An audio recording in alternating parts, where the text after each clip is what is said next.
It's very easy to feel demotivated if you're just starting out with print on demand, you've put in a lot of time, but you don't feel like you're getting many sales or the results you expected. At the same time, you see all these people on YouTube who are absolutely killing it, and it's making you want to quit. This is a very normal feeling.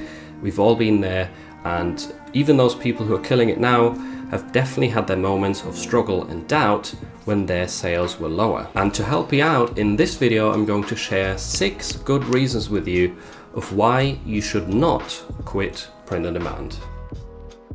Reason number 1 is most of the time, designs that you upload right now will not get any sales for a long time. This happens to me still all the time after 3 years of doing this.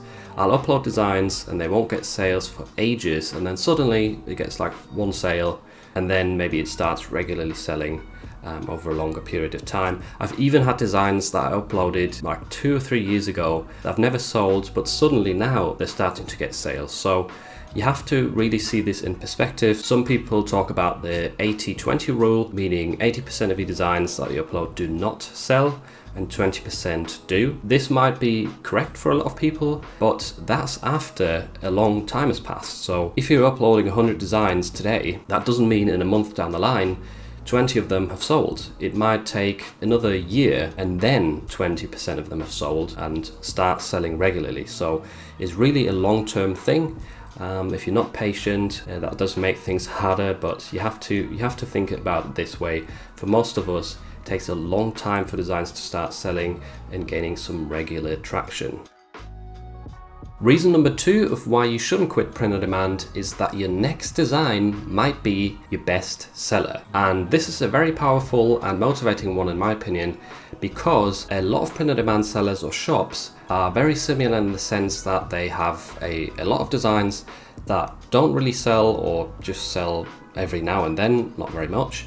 And then they have sort of a small fraction of designs that get a ton of sales and generate most of the income, and this is what I'd consider the best sellers. Now the thing is, nobody actually knows when they're designing the best seller. It's not like you're purposely designing bad stuff one day and then another day you decide, okay, today I'm only designing best sellers. It always comes as a surprise. And the thing is, in my case for example, the shirts that are selling best for me today, I didn't know on the day of designing them that that's what's going to happen. So in your case, how you can apply this to your thinking is, you might have created 80 designs so far and not really seen many sales, but maybe your 81st design is going to be your first one that sells really well. You never know. I think this is definitely some powerful advice there and a good reason not to quit, because for most people it starts off really slow. You're creating designs but you don't see many results, but eventually you stumble across that one golden niche or golden design that just really increases your sales and income. That can happen again in the future as well after you've found your first one. So definitely want to bear in mind, you never know when you're going to design a best seller. So the next reason why you shouldn't quit is that you don't have to be great at everything to succeed. And I believe a lot of people, especially beginners, they see all the things that come with print on demand, like there's designing, there's research, there's keywords, all these different things, and they think, I'm never going to learn all of this perfectly, and I need to be perfect at all of these things to be really successful. And in my opinion, you don't have to be. I started out just being a mediocre designer. I was only okay, and I had no clue really what I was doing in terms of research and keywords, but I just carried on going. I just enjoyed it. I created more designs, uploaded them, and I learned along the way. So you don't have to be perfect before you start. Just get creating. It's, in my opinion, the best and the easiest way to get better at print on demand.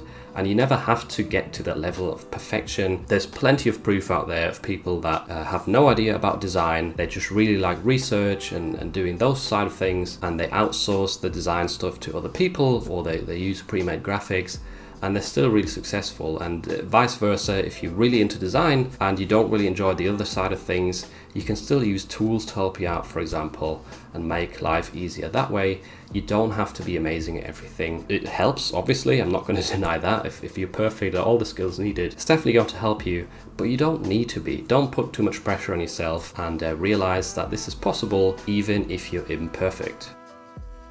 Reason number 4 would be that if you're actually passionate about print on demand, then it's definitely worth putting in the time and the effort, because you could turn your passion into a full-time job. And the good thing about that, from my experience at least, is that it doesn't feel like you're even working. So if you're truly passionate about it, you don't even want to really call it work. Whenever people ask me, like, what are you doing today? I don't want to say I'm working, because work sort of has that bad connotation to it, that you're doing something that you don't enjoy. But trust me, if you're a graphic designer watching this, for example, and if you get the ability to wake up in the morning and think, I can't wait to create this new design today, this new t-shirt design, or I can't wait to upload my designs to Amazon today, it's an amazing feeling. And you've got the opportunity as well, if you've got time and a laptop or a PC, that's all you really need.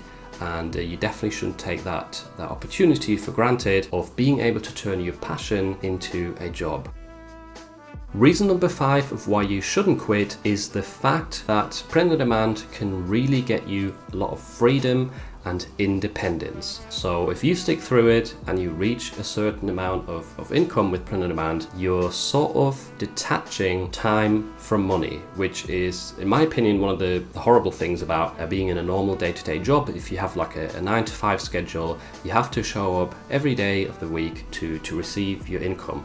And the nice thing about print on demand is it's passive income, not in the sense that you never have to do anything and you get rich. That's definitely not how it works. But your time isn't linked to money, meaning if you have to go food shopping and you want to go early in the day when it's quieter, then you can do that. You just do your work in the evening or at night if you prefer doing that. I personally am a night owl, so I just prefer working at night time anyway.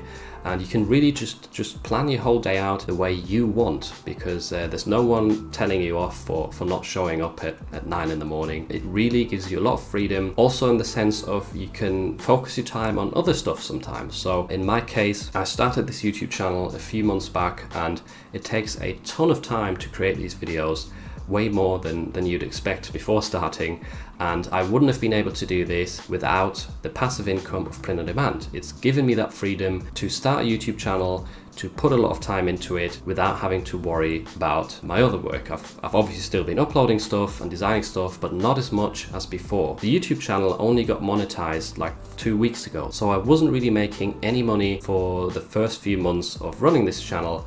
And print on demand really gave me that freedom. Definitely one of the things that I value most about this business and that I wouldn't want to give up is the freedom that comes with it. Moving on from that, another very important reason of why you shouldn't quit is the compound effect. This is something I've talked about before, but I have to reiterate it again because I think it's really helpful for beginners. This compound effect concept is very common among businesses. The way it works is that in your first year, or when you're starting out, the growth that you experience is the slowest. This is why it's so hard to get started. It's really difficult initially to start growing your sales, but it's not a linear curve that only grows at this slow pace. Once you get into your second year or your third year, this curve can suddenly exponentially jump and sort of snowball. You could call it a snowball effect as well. If you roll a tiny snowball down a hill, it's going to start off very slow, and because it's so lightweight, it won't really get much traction or momentum. But as soon as it reaches a decent size, it's going to accelerate and keep picking up more and more snow and turn into this massive, powerful force that rushes down the hill. Definitely bear in mind that your first year is usually not a good reflection of how print-on-demand sellers perform or how print-on-demand businesses can do. It is just the start, and you have to stick through that second year usually to really feel the benefits of all of your work.